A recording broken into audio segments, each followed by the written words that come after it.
dalam doa.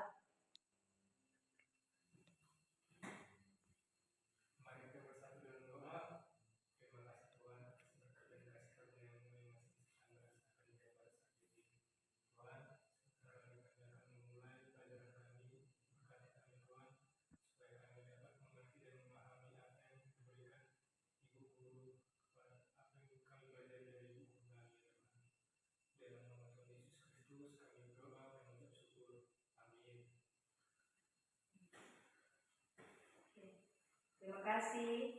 Nah, hari ini topik pembelajaran kita yaitu tentang nilai-nilai Kristiani. Nah, sebelum masuk ke nilai-nilai Kristiani, Ibu mau bertanya dulu. Seminggu ini ada nggak kalian kesal sama teman-teman kalian terus kalian langsung mengampuni? Tidak ada? Iya. Kenapa tidak langsung mengampuni? Pasti kita jengkel, merasa kesal. Nah, hari ini Ibu mau mengajarkan tentang nilai-nilai Kristiani. Ada yang tahu apa itu nilai? Tidak, Bu. Tidak ada yang tahu? Oke. Nah, hari ini kita buka dulu buku paket kita halaman 26, yaitu tentang hidup dalam nilai-nilai Kristiani. Nah, nilai itu menurut KBBI adalah nilai itu tidak hanya sesuatu yang berharga atau bermutu, tapi dalam iman Kristen, nilai itu tidak hanya angka atau juga ukuran, tapi sesuatu yang hidup dalam hati kita. Apa sih yang dimaksud dengan hidup? Sesuatu yang berharga di dalam hidup kita. Nah, terkait dengan nilai-nilai, ada juga nilai-nilai Kristiani. Apa sih nilai-nilai Kristiani itu? Ada yang tahu? Ada yang tahu? Nah, nilai Kristiani itu adalah sikap kita yang mencerminkan perbuatan kita tentang sifat Allah. Tahu sifat-sifat Allah bagaimana? Ya, kasih, baru sukacita. Nah, sifat Allah itu yang pertama adalah kasih. Kasih itu menurut anak-anak terdapat di Alkitab mana? Di mana? Galatia 5 ayat 22 sampai 23. Oke. Nah, sekarang kita buka yuk Alkitabnya, yang membawa Alkitab silakan buka. Galatia 5 ayat 22 sampai 23.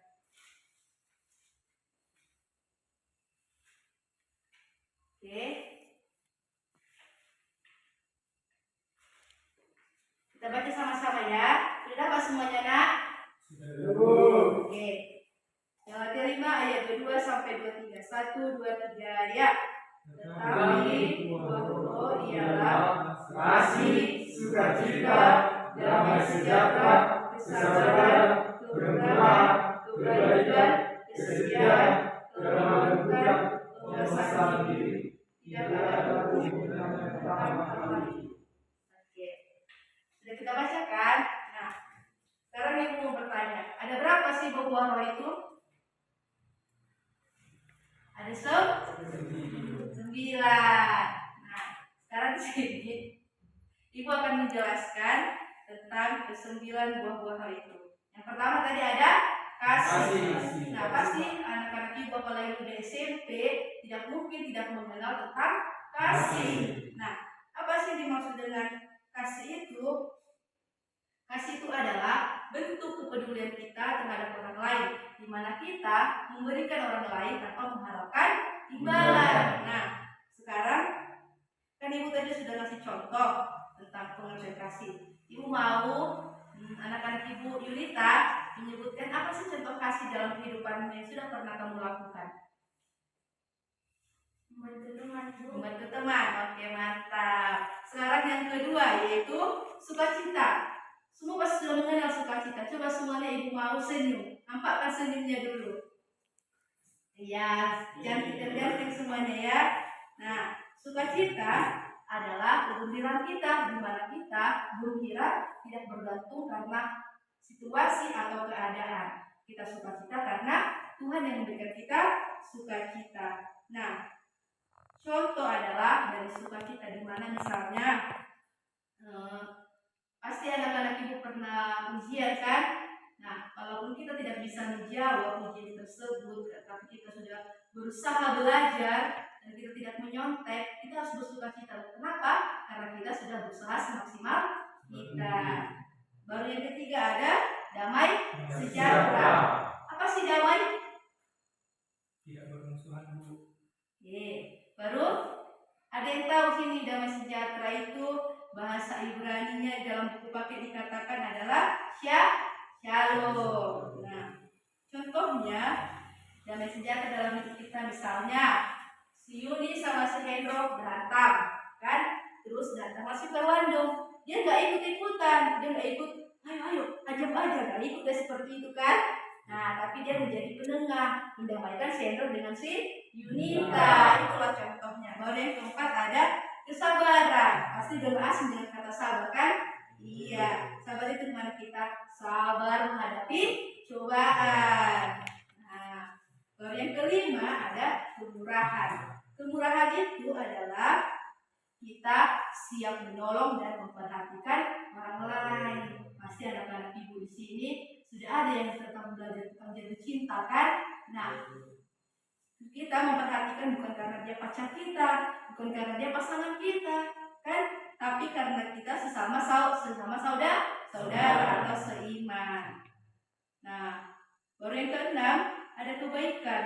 Kebaikan ini mirip sama kemurahan, di mana kita bisa menjadi bermanfaat bagi orang lain.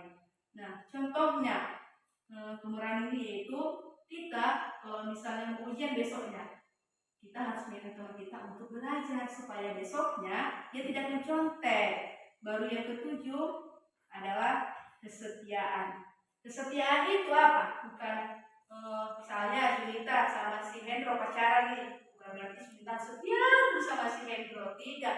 Kesetiaan itu adalah sifat yang dapat dipercaya, baik hal kecil maupun hal besar.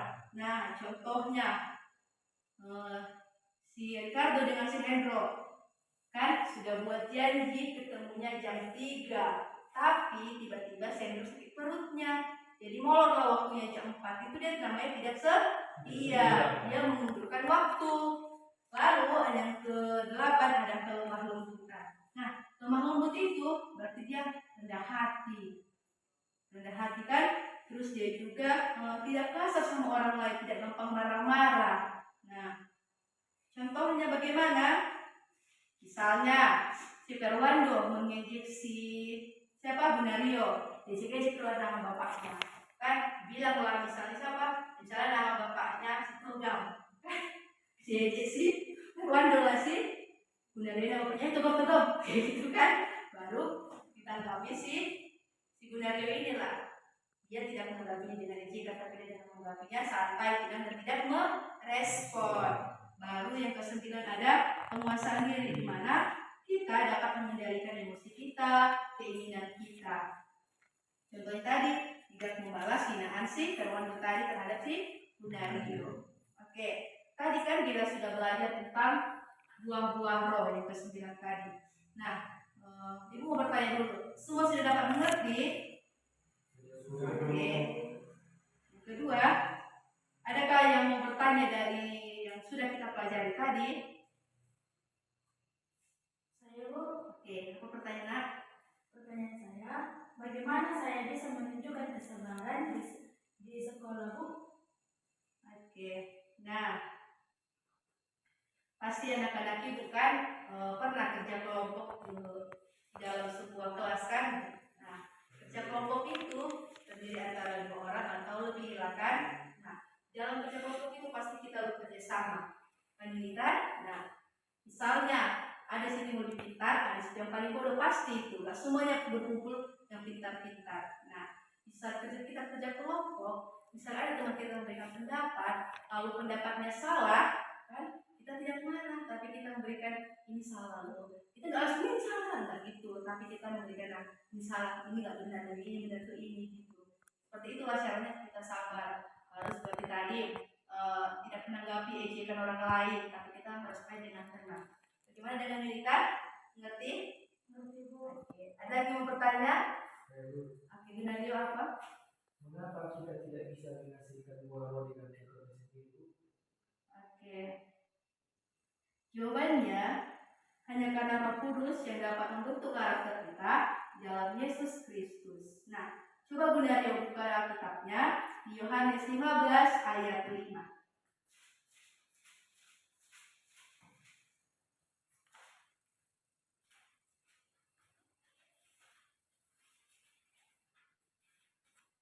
Oke. Coba sekarang buka Alkitabnya Yohanes 15 ayat 5. Sudah dapat semuanya? Oke. Sekarang kita baca sama-sama 1, 2, 3 ya. Akulah pokok anggur dan kamulah ranting-rantingnya. Barang siapa tinggal di dalam aku dan aku di dalam dia, ia berbuah banyak, sebab di luar aku tidak dapat berbuat apa-apa. Mengerti Bunda Rio? Nah, terima kasih buat Bunita dan juga Bunda Rio pertanyaannya. Sekarang mari kita simpulkan bersama, yaitu kita tadi sudah belajar tentang nilai-nilai Kristiani dan juga buah-buah roh. Dari nilai Kristiani tadi kita belajar itu terdapat dalam buah-buah roh. Nah, Ibu berharap anak-anak Ibu dapat melakukannya dalam kehidupan sehari-hari. Oke, sekarang kita berdoa.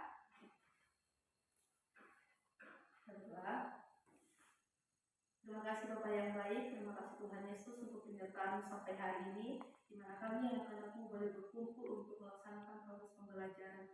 Tuhan Yesus, kami sudah belajar tentang nilai-nilai Kristiani. Ajari anak-anakmu untuk bisa menghidupinya dalam kehidupannya sehari-hari. Bimbing kami Tuhan, di dalam anakmu, Tuhan Yesus Kristus, kami berdoa dan mengucap syukur. Amin.